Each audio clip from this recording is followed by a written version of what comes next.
어릴 적 제 친구 중에 요섭이라고 이름을 가진 녀석이 있었습니다. 저는 그 친구 이름을 부를 때마다 조금 의아했습니다. 왜 이름을 요섭이라 했을까? 차라리 의섭이 훨씬 더 나을 텐데 요섭이 뭔가? 그러다가 그 친구 집에 놀러 갔다가 이유를 알게 되었습니다. 그 친구네가 모두 교회에 다니는 거였습니다. 그러니까 그 부모님이 성경의 위대한 어느 인물처럼 되라고 이름을 요섭이라고 해준 거였습니다. 성경이 어떤 인물일까요? 요셉입니다. 요셉. 요셉으로 하고 싶지만 한문으로 셉자가 쉽지 않으니까 요섭이라고 이렇게 했다던데. 요셉. 굽 해몽을 자라해서 애굽의 넘버 2, 2인자 자리, 총리의 자리까지 오른 전설적인 인물. 오늘의 이야기는 요셉이 주인공입니다. 요셉은 지금 감옥에 갇혀 있습니다. 어린 나이에 형들의 배신으로 팔레스타인 땅에서 먼 애굽으로 종으로 팔려갔고 거기에서 시위대장 보디발의 집에 종으로 있으면서 성실과 정직으로 주인을 섬겨 주인의 신임을 흠뻑 얻고 그런 대로 좀 사는가 보다 했는데 너무 잘생긴 죄로 상전 보디발의 아내가 흠모하여 함께 동침하자라고 하는데 그것을 뿌리쳤다가 보디발의 아내의 모함으로 감옥에 갇히게 되었습니다. 이러한 그의 죄명은 무엇이었을까요? 요즘식으로 말하면 무슨 부녀자 희롱죄 또는 성추행범 이런 파렴치범이었을 겁니다. 물론 누명을 쓴 억울한 경우이지만 서류에 기록된 죄명은 그랬을 겁니다. 그런데 요셉이 갇힌 감옥에 어느 날 죄수 2명이 들어왔습니다. 왕의 술을 맡은 관리와 떡을 맡은 관리였습니다. 왕의 술, 왕의 떡을 맡은 관리라면 당대 고위 관리입니다. 옛날에는 왕을 암살하려는 이들이 많았기에 왕이 먹는 음식을 맡은 관리는 왕의 절대적인 신임을 얻는 사람들이었습니다. 게다가 왕의 술을 책임지고 떡을 책임지는 이라면은 그 중에서도 가장 신임이 두터운 사람들입니다. 술에 독을 타고 떡에 독을 섞는 일이 비일비재하던 때이기 때문이죠. 요셉이 감옥에서 별도로 이 2 사람을 시중을 들어야 할 정도로 그들은 고위 관리였습니다. 감옥에 와서도 대접받을 만한 그런 고위 관리였습니다. 그런 어느 날 이 2 사람이 각각 꿈을 꾸었습니다. 먼저 술 관리를 맡은 고위 관리의 꿈. 좋은 포도나무가 있는데 3가지에서 좋은 포도를 얻어서 정성껏 포도주를 만들어 바로에게 바쳤다는 꿈이었습니다. 이에 요셉은 해몽하기를 3일 뒤에 당신은 복권이 되어서 다시 바로 왕 앞에서 술 관리직을 맡게 될 것이다 라고 하였습니다. 해몽을 그럴듯하게 해 잘하는 것을 보고 떡 맡은 관리도 자기의 꿈 이야기를 해 주었습니다. 자기도 흰 떡 3광주리에 바로 왕을 위하여 온갖 떡을 만들어 바로에게 드리려고 했는데 어디선가 새들이 날아와 먼저 맨 위의 떡을 먹어버렸다라는 것입니다. 이에 요셉은 해몽해 주기를 사흘 뒤에 바로 왕이 당신을 처형할 것이고 당신의 시신은 새들이 먹어버릴 것이다 라고 하였습니다. 어떻게 되었을까요? 3일 뒤에 정말 그렇게 되었습니다. 3일 뒤 바로의 생일에 바로는 감옥에 갇힌 2 고위 관리, 자신의 술을 관리하는 자와 떡을 관리하는 자를 감옥에서 데리고 나와서 술을 관리하는 자는 복직을 시키고 떡을 관리하는 자는 처형해 버렸습니다. 아마도 떡을 맡은 자는 아마 떡고물을 너무 많이 먹었었나 봅니다. 그 외엔 이유가 없거든요. 오늘 이 스토리에서 조금 이상한 것이 하나 있음을 느끼셨습니까? 비록 억울한 누명을 쓰고 감옥에 갇히지만은 요셉은 파렴치범인데 왜 일반 감옥에 가지 않고 왕의 죄수를 가두는 이른바 정치범 감옥에 갔을까요? 창세기 39장 20절에 보면은 이에 요셉의 주인이 그를 잡아 옥에 가두니 그 옥은 왕의 죄수를 가두는 곳이었더라고 합니다. 일반 잡범들의 감옥이 아닌 관직에 있다가 왕에게 잠시 밉보이거나 죄를 지은 이들을 가두는 그런 특별 감옥이었습니다. 그것도 시위대장 보디발의 집 안에 있는 사옥인 듯합니다. 왕의 죄수가 가는 곳에 보디발 개인의 죄수를 가둔 것으로 보나 요셉이 14절에서 이 집에서 나를 건져주소서라고 한 것으로 보아서 그러합니다. 왜 보디발은 요셉을 추하고 열악한 잡범들의 일반 감옥에 넣지 않고 이곳에 넣었을까요? 더군다나 외형상 보디발 자신의 아내를 성추행하려던 현장범인데 말입니다. 아마도 보디발이 요셉의 무죄를 어느 정도 짐작했던 것으로 보입니다. 자기 부인이 펄펄 뛰며 요셉이 자기를 성폭행하려고 했다고 고발을 했지만은 평상시 자기 부인의 행실을 왜 모르겠습니까? 그러나 부인과 자신의 체면이 있으니 종인 요셉을 처벌을 해야 하는데 그 요셉을 잡범들이 우글대는 일반 감옥이 아닌 그런대로 형편이 조금 나은 고위 관리들이 일시 갇히는 그런 감옥에, 자기 집안에 있는 감옥에 넣은 것입니다. 그러나 이것이 근본 이유는 아닐 겁니다. 제가 보는 견해에서는 요셉은 외국인입니다. 자기 나라 사람도 아닙니다. 외국인이요. 그것도 종입니다. 노예입니다. 죄목도 아주 파렴치범입니다. 이런 사람을 왕의 죄수를 가두는 감옥에 넣는 것은 사실 하나님이 하신 일이십니다. 하나님께서 보디발에게 그러한 생각과 감동을 주셔서 그런 것이죠.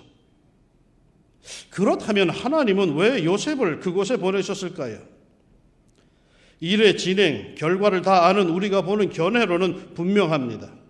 바로 이 고위 관리들을 만나도록 하기 위해서였습니다. 그 다음의 역사를 위해서 하나님께서 하신 일이십니다. 그러기에 하나님의 역사, 하나님의 이끄심에는 이유가 다 있습니다. 한 단계 한 단계 하나님께서 어떤 목적과 의도와 뜻을 위하여 이끌고 계시는 것입니다. 때로는 분에 지나도록 힘들고 괴롭습니다. 억울하기도 합니다. 그러나 그것은 그 다음 스텝을 위해 꼭 필요한 것입니다. 연속극을 보십시오. 매 회가 끝날 때마다 가슴이 조마조마합니다. 착한 사람이 매도를 당하고 누명을 쓰고 얼마나 분한지 모릅니다. 속이 막 탈 때 짠 끝나고 다음 이 시간에 뭐 이렇게 끝납니다. 오래전에 TV에서 대장금이 인기 방영될 때에 이 연속극에 푹 빠진 목사님이 계셨습니다. 어느 날 밤에 주인공 이 대장금 장금이가 억울한 누명을 쓰고 감옥에 갇히면서 극이 끝났습니다. 연속극임을 뻔히 알면서도 너무 속이 상하더랍니다. 그런데 다음날 새벽 기도에 나가서 중얼중얼 기도하다가 자기도 모르게 이렇게 기도를 했답니다. 주님, 장금이가 억울합니다. 장금이를 꺼내줬어요. 연속극을 보고 얼마나 열받았으면 그렇겠습니까? 우리의 삶은 단계 그것을 만드신 분의 목적과 의도와 선한 뜻을 향해 한 단계 한 단계에 나아가고 있는 중임을 믿습니다. 오늘의 연속극이 비극으로 끝났다고 아주 끝난 거 아닙니다. 오늘의 연속극에서 그 주인공이 망했다고 해서 완전히 망해버린 거 아닙니다. 다음 회에 가보면 다시 반전이 되고 또 반전이 되고 결국은 해피엔딩으로 갑니다. 방향도 없이 그저 되는 대로 기분 내키는 대로 나아가는 것이 절대로 아닙니다. 내 삶의 목적, 나를 향한 주님의 선한 뜻에 의해 나아가고 있는 중입니다. 그러게 로마서 8장 29절은 자신 있게 이렇게 증언하죠.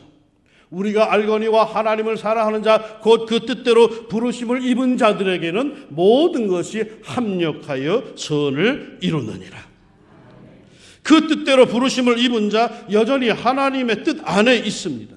그러기에 그 하나님의 뜻 안에서 모든 일이 이루어지고 진행이 되지만은 반드시 그 모든 것이 합력하여 선을 이루는 줄로 믿습니다. 제가 자란 모 교회는 신촌에 있습니다. 신촌에 있는 제가 자란 모 교회, 제 고향 교회는 우리 교회보다 2년 더 오래된 교회입니다. 굉장히 우리 교회도 오래됐지만 그 교회는 더 오래됐죠. 제가 어릴 때부터 그 교회에서 태어나서 쭉 자랐는데 그 교회에서는 예배 시간에 박수 치는 법이 없습니다. 그리고 아멘 이건 꿈도 못 꿉니다. 그저 앞에 나와서 땡 종치기 시작하면 예배가 시작되면 1시간 동안은 꼼짝도 못하고 손가락 하나 제대로 움직이지 못하고 가만히 있어야 되는 그러한 예배 분위기입니다. 하나님께 예배 드리는데 사사로이 움직이고 인간적인 소리를 내고 반응을 보인다는 것은 이건 덕스럽지 않다라고 여기던 그런 아주 전형적인 아주 굳어버린 그런 교회의 분위기였습니다. 제가 신학교에 입학하고는 그 감격이 얼마나 큰지 그 합격한 주간에 금요 기도회 가가지고 찬송인도를 내가 하겠다고 자원해가지고 앞에 나와서 찬송인도 하면서 박수를 쳤더니 목사님께서 날 보고 일로 부르시 잘못했다는 거예요. 어디 찬송하면서 박수를 치냐. 이런 교회에서 제가 자랐습니다. 그런데 전도사가 되어서 교회를 섬기는데 그 교회는 이와는 또 정반대의 부흥사 밑에서 제가 훈련을 받았습니다. 박수 정도는 이건 아무것도 아니에요. 아멘은 대화의 3분의 1을 차지해야 정상입니다. 목사님이 부르실 때 네 하면 야단 맞습니다. 목사님이 부르시면 아멘 하고 쫓아가야지. 그냥 모든 것이 펄펄 끓는 그런 분위기였어요. 부흥회도 그 교회는 1년에 3번씩이나 했습니다. 덕분에 한국에 내놓으라는 부흥사는 그때 내가 잘 경험해봤습니다. 그러나 그 분위기는 말이죠. 저에게는 상당한 괴로움이었습니다. 적응하기가 매우 힘들었습니다. 예배 중에는 꼼짝도 안 하던 교회에서 자라났는데 갑자기 막 요란한 교회 분위기로 옮겨왔는데 얼마나 정신이 없는지 얼마나 힘이 드는지 모르겠어요. 적응하기가 하도 힘들어서 이런 기도도 해보았습니다. 주님 어쩌자고 저를 이런 곳으로 보내셨습니까? 왜 나를 꼼짝도 안 하는 예배 분위기에서 자라게 하시고는 목회 훈련 현장은 그와는 영 딴판인 정신 사나운 곳으로 보내셨을까? 당시에는 이유를 몰랐는데 나중에 알게 되었습니다. 어느 교회 와서 목회 잘하라고? 제가 다 겪어봤어. 자신의 생이 하나님의 주권하에 있다고 믿는다면 하나님의 이끄심, 하나님의 섭리를 신뢰합시다. 지금 이 상황을, 지금 이 돌아가는 이 시츄에이션을 도무지 이해를 못해도 그것까지 다 이유가 있고 그것을 기초로 하나님께서는 또 다른 더 나은 단계로 나를 이끄실 것을 믿습니다. 지금의 상황이 혹시 힘드십니까? 잘 감당하십시오. 버티십시오. 다른 길이 없습니다. 버티는 길밖에. 다른 길이 없어요. 하나님께서 나를 그 길로 몰아넣으셨으면 다른 길이 없어요. 버티는 수밖에 없어요. 버틸 때 필요한 게 뭐냐? 가족들의 위로야. 성도들의 위로고 지탱하는 거죠. 그리고 때가 될 때 이것 때문에 그러셨군요 라고 하는 하나님의 놀라운 신천지 역사가 정말로 우리에게 활짝 펼쳐집니다. 그런데 말이죠, 그 새로운 세계로 나가기 위해서는 반드시 이 답답한 단계를 거쳐야 합니다. 이유를 알 수 없는 왜 이러십니까 라고 하는 이 단계를 우리는 거쳐야 합니다. 이러한 단계를 거치며 억울한 일을 당할 때 너무 절망하지 맙시다. 보세요. 사람들은 요셉을 잊었습니다. 보디발, 요셉의 옛주인 보디발은 요셉을 잊었습니다. 누구보다도 요셉이 억울하게 감옥에 갔다는 걸 알고 있는 유일한 사람입니다. 그러게 나 같으면 적당한 시간이 지나면 꺼내줄 텐데 말이죠. 보디발은 감옥에 있는 요셉을 내버려 둡니다. 무려 2년 동안 말이죠. 억울한 것을 알면서도 잊었습니다. 14절 15절을 보면 술 맡은 관리의 꿈을 해몽해주며 요셉은 이렇게 말을 합니다. 당신이 잘 되시거든 나를 생각하고 내게 은혜를 베풀어서 내 사정을 바로에게 아뢰요. 이 집에서 나를 건져 주소서. 나는 히브리 땅에서 끌려온 자요 여기서도 옥에 갇힐 일은 행하지 아니하였나이다. 얼마나 한이 맺혔으면, 얼마나 억울했으면 요셉이 하소연을 합니까? 유일하게 요셉이 억울하게 갇혔다는 것을 아는 보디발, 그가 요셉을 잊었습니다. 요셉에게는 절망이 셈인 거죠. 억울하게 감옥에 갇혀 있는 것을 유일하게 아는 사람이 그를 잊어버렸어요. 지난 31일 미국 CNN 방송에 따르면 미국 마약 수사국은 캘리포니아주 주립대 대학원생 한국계 데니엘 정이라고 하는 사람을 실수로 사흘간 감금을 했다가 약 46억 원을 배상을 해줬습니다. 사흘간 억울하게 감옥에 갇혀도 46억 원을 받아. 가보실래요? 사흘간 억울하게 감옥에 갇힌 것도 인권이 굉장한 사건인데 2년 동안을 억울하게 감옥에 갇혀버렸어요. 그리고 아무도 기억해 주질 않아. 유일하게 기억해 줘야 할 보디발은 요셉을 잊어버렸어요. 그러면 요셉은 끝난 겁니다. 절망한 거죠. 보디발만 요셉을 잊은 줄 아세요? 아닙니다. 그나마 한 가지 희망의 큰 줄을 잡았던 그 요셉의 은혜를 입은 술 맡은 관리도 그렇게 간곡하게 부탁하던 요셉을 잊습니다. 오늘 본문 마지막 절 23절, 술 맡은 관원장이 요셉을 기억하지 못하고 그를 잊었더라. 이제 요셉은 끝난 거예요. 기억해 줄 만한 사람이 다 그를 잊었거든요. 여러분, 사람들은 있습니다. 너무 기대하지 맙시다. 은혜를 준 자는 기억하고 받은 자는 잊는다고 하지 않습니까? 사랑을 주고 피와 땀을 주고 기도를 주고는 은혜를 주고는 그냥 잊읍시다. 준 것으로 만족, 감사하고 잊읍시다. 잊지 못하면 자신만 괴로울 뿐입니다. 일전에 어떤 이에게 매우 서운한 일을 당했습니다. 그러자 내가 그에게 베푼 것들이 쫙 생각이 납니다. 내가 이 정도로 사랑했는데, 내가 이 정도로 기도해줬는데, 아니 이럴 수가 있어? 혼자 씩씩대다가 그를 만났더니 그 사람은 하나도 기억하지를 못하고 있습니다. 이럴 수 있느냐고 혼자 씩씩대봐야 그거 자기 손에 띄다. 그럴 수가 있습니다. 왜? 새까맣게 잊었거든요. 기억도 못하더라고요. 그런데 이렇게 잊혀진 것이 도리어 요셉에게는 복이 된 것을 아십니까?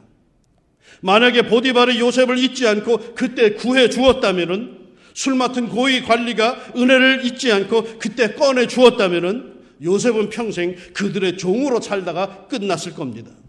그는 결코 몇 년 뒤에 하나님께서 예비해 두신 애굽의 총리가 되는 그 드라마틱한 역사에 동참할 수가 없었을 겁니다.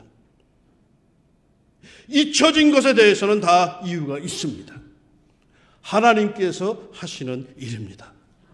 지금 당장 서운해도, 지금 당장 억울해도 너무 흔들리지 맙시다. 왜요? 준 자도 있고 받은 자도 잊어도 결코 잊지 않는 분이 계십니다. 은밀한 행위까지 잊지 않고 기억해 주시는 분이 계십니다.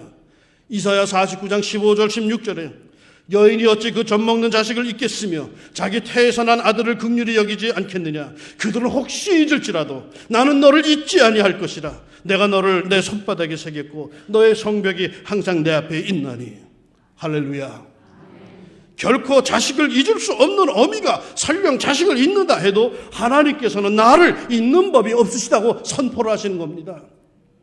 설령 혹시 하는 이 백성들 향해서 니네 엄마가 너를 잊어도 나는 너를 잊지 않아. 하나님이 아주 단언하시는 겁니다. 내 이름 석자를 하나님의 손바닥에 새기고 그분은 늘 들여다보시고 나를 기억하신다고 선포하시는 겁니다. 어디 이것뿐인 줄 아십니까? 히브리서 6장 10절에 하나님이 불의하지 아니하사 너희 행위와 그의 이름을 위하여 나타낸 사랑으로 이미 성도를 섬긴 것과 이제도 섬기고 있는 것을 잊어버리지 아니하시는지라. 우리의 섬김 아무도 몰라주고 티도 나지 않고 그저 무관심 속에 사라져버리는 것 같지만 은밀한 가운데 보시는 우리 하나님, 말씀은 없으셔도 그 섬김을 결코 잊지 않으신답니다. 잊지 않는다는 말이 무슨 뜻일까요? 반드시 보응받을 날이 있을 거라는 약속입니다. 사람들이 있습니다. 세월이 가면요. 인간이 잊어버리는 것을 너무 탓하지 맙시다. 나도 많이 잊어버렸을 테니까요. 그 대신 하나님께서 우리를 결코 잊지 아니하심에 늘 감사합시다. 이 하나님의 약속을 믿으며 여전히 우리 믿음의 선한 생활을 계속해 나갑시다. 신실하신 하나님은 여전히 나를 당신의 선한 뜻 가운데 이끌고 계시며 이제 이 무더운 8월을 거쳐 이어지는 2013년 하반기에도 당신의 신실하심으로 나를 축복하실 것을 굳게 믿습니다. 하나님 아버지, 오늘까지 오늘 때 답답한 일이 참 많았습니다. 속상한 일도 많았고 왜 이렇게 안 풀리는가 힘든 때도 많았습니다. 그런데 그 모든 것들이 하나님께서 나를 이끌고 계시는 한 과정에 있었던 일임을 믿습니다. 그것이 이제 또 다른 다음 단계로 나가기 위한 통로임을 믿습니다. 앞을 바라봅니다. 하나님, 우리가 하나님을 향하여 무한한 기대감을 갖고 바라보고 있는 것 아시지요? 우리의 눈동자에 서려 있는 하나님을 향한 그 믿음과 희망과 그 소망, 하나님 축복하시사 내 믿음대로 될지어다 축복하여 주시옵소서. 예수님의 이름으로 기도합니다. 아멘.